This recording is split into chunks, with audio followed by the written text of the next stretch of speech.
আমরা একটা কল পাইছি আমরা রেল স্টেশনে কেন থেকে একটা লোক রেল থেকে পড়ে গেছে না উঠতে গিয়া পড়ছে জানি না, দুইটার মধ্যে একটা হইব।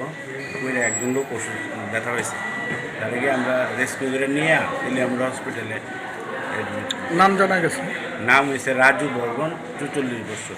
ওনার বাড়িটা দিয়ে এরকম বাড়ি খোয়াইনি। কোন দিকে যাইতে আসছিল?